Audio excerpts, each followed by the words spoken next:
မင်္ဂလာနံနက်ခင်းပါခင်ဗျာဘုရားသခင်ရဲ့မကုံဆုံးတဲ့ဂိယူနာတော်နဲ့တူအေယာနဲ့နိုးထခွင့်ရကြတဲ့အတွက်ကြောင့်ဘုရားသခင်ရဲ့ဂုဏ်တော်ထူးကျေးဇူးတင်ချီးမွမ်းပါတယ်ကျွန်တော်တို့ရဲ့ Let Us Pray ဆိုတဲ့ Morning Devotion အစီအစဉ်ကိုနေ့စဉ်နဲ့6နာရီတိုင်းမှာထုတ်လွှင့်ပြသနေတာဖြစ်ပါတယ်ကျွန်တော်ဒီ season အတွက်ဒီအဓမ္မချစ်တဲ့မိတ်ဆွေအားလုံးရဲ့ like တွေ share တွေ subscribe comment တွေကျွန်တော်တို့များစွာအကျိုးပြုနေပါတယ်ဆုတောင်းချက်တွေကိုလည်းလက်ခံနေပါတယ်အရာအတိုင်းအတွက်ကျွန်တော်တို့ဆုတောင်းပေးနေပါတယ်ပေးပူကြဖို့လည်းကျွန်တော်နေတောင်းဆိုပါရစေဒီနေ့ကတော့ April လ15ရက်နေ့ဖြစ်ပါတယ်ဒီနေ့အတွက်ခေါင်းစဉ်ကတော့ပြည့်ညက်ချက်စာအုပ်တဲ့ဒီနေ့ဖြစ်ပြည့်ညက်တော်ရေးသားထားတဲ့စာအုပ်တွေဖြစ်ပါတယ်ကျမ်းပိုင်းလေးအရင်ဆုံးဖတ်ကြမယ်ဓမ္မရာဇဝင်စတုတ္ထဆောင်အခန်းကြီး23အပိုင်းငယ်3ရှင်ဘုရင်ကလည်းထာဝရဘုရားကိုစိတ်ကပ်ပါမည်စီရင်ထုံးဖွဲ့ချက်ပြည့်ညက်တရားကိုစိတ်နှလုံးအကျွမ်းမဲ့စောင့်ရှောက်ပါမည်ဤကျမ်းစာ၌ပါသောပရိညတ်စကားအတိုင်းကျင့်ပါမည်ဟုတိုင်နာမှရက်၍အဋိဋ္ဌံပြု၏လူအပေါင်းတို့သည်လည်းထိုအဋိဋ္ဌံကိုဝန်ခံကြ၏ယောရှိမင်းနန်းတက်တဲ့အကြောင်းကိုမနေ့ကစပြီးကျွန်တော်စပြီးကြားသိရပြီသူအုပ်ချုပ်ခဲ့တဲ့16နှစ်အချိန်ရောက်တဲ့အခါမှာမထင်မှတ်ထားတဲ့တရားဟောရာကျမ်းတစ်ခုကိုပြန်ပြီးတော့တွေးလိုက်ပါတယ်အဲ့ဒီကျမ်းဟာဟိုးလွန်ခဲ့တဲ့အနှစ်တရာနီးပါးလောက်ကြာတဲ့သူ့ရဲ့အဖိုးတော်ပါဘောဟေဇကိမင်းလက်ထက်အချိန်ခါမှာပတ်သက်ခါဝဲပြန်လေကျင်းပတဲ့အချိန်ကနေစပြီးတော့သူတို့ကဒီကျမ်းချက်ကိုသူတို့မတွေ့တာတော်တော်ကြာနေခဲ့ပြီသူ့ရဲ့အဖိုးအဖေးတော်မလားသူ့လက်ထက်အချိန်ခါမှာကျတော့အင်ပတာမကောင်းခဲ့တဲ့လူတွေဟာဆိုရင်ဒီပညာတရားတွေနဲ့ပညာတိကျမ်းတွေနဲ့တရင်တနည်းရှိခဲ့ပေမဲ့သူ့ရဲ့သားမနာရှေလက်ထက်ရောက်သွားတဲ့အခါမှာဆိုလို့ရှိရင်အမြင်တွေကပြောင်းလာပြီးတော့ဘယ်သူမှအလေးမထားတော့ဘူးကြောင်ထိုးခံလိုက်ရပါတယ်ဒီလိုနဲ့နှစ်ပေါင်းများစွာကြာတဲ့အခါမှာယောရှိမင်းဟာဆိုရင်ဒီ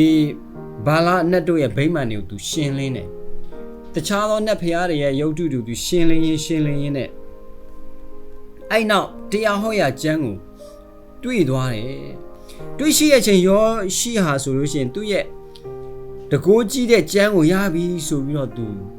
စိတ်ဝင်စားလာတယ်အဲ့နောက်ယောရှိဟာဆိုလို့ရှိရင်အဲ့ရလာတဲ့ကျမ်းစာကိုတိုင်းသူပြည်သားတွေစုယုံပြီးတော့ဖတ်လိုက်တဲ့အခါမှာဆိုလို့ရှိရင်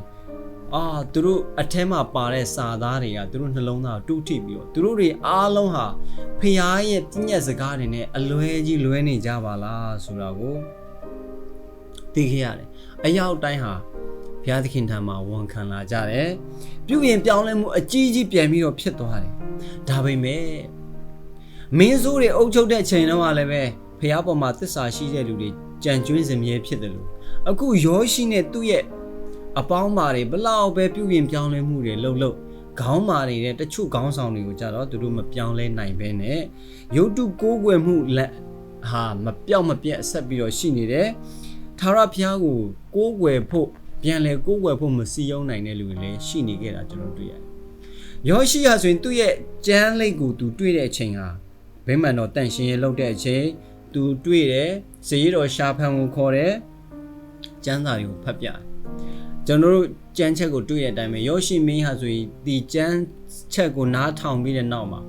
ဖះအပေါ်မှာသွေးမသိမ်းဖះစကားကိုလိုက်ရှောက်မယ်ဆိုတော့အဋိဋ္ဌံပြုတယ်လူတွေကလည်းအဋိဋ္ဌံပြုကြတယ်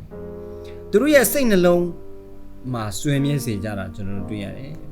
ဖះရှင်ရဲ့နှုတ်ထွက်စကားဟာတကိုးပါပြီးတော့ခေတ်ကာလတလျှောက်လုံးမှာဘယ်ခေတ်ကာလအတီးတီးတိုင်းမှာပြုပြင်ပြောင်းလဲမှုသူပေးနိုင်ပါတယ်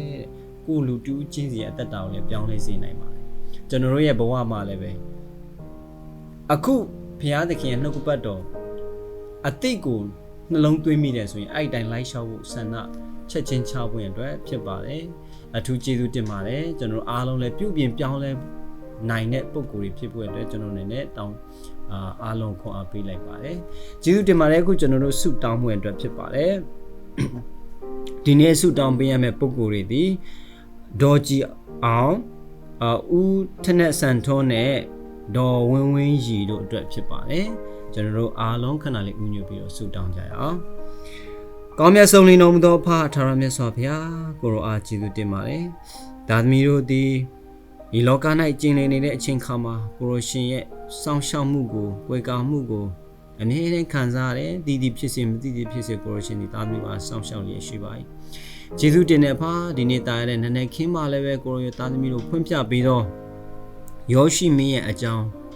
ကြားသိတဲ့အခါမှာကျေးဇူးတင်တယ်ဟိုဖာယောရှိမင်းဟာသူကျမ်းစာလေးကိုတွေ့တဲ့အချိန်ခါမှာတမန်ကျမ်းစာထဲမှာပါတဲ့ပညာတိကျမ်းစကားတွေအားလုံးကိုလိုက်နာခွင့်ချက်ချင်းဆုံးဖြတ်ပါတယ်ထို့တူသားသမီးတို့ဒီလည်းပဲမမေရဲ့အသက်တာ၌မစင်ချင်မိသောကိုရဲ့နှုတ်ကပတ်တရားတော်နှုတ်ထွက်စကားတွေရှိခဲ့သော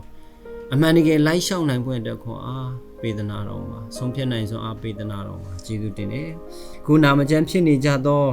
ကိုရဲ့သားသမီးများဖြစ်သည့်ဒေါ်ကြီးအောင်ဦးထနဆန်ထွန်းနဲ့ဒေါ်ဝင်းဝင်းကြီးတို့ဒီလည်းပဲသူတို့အသက်တာကိုကိုလက်တော်စက္ကန့်အနိုင်ရင်းနဲ့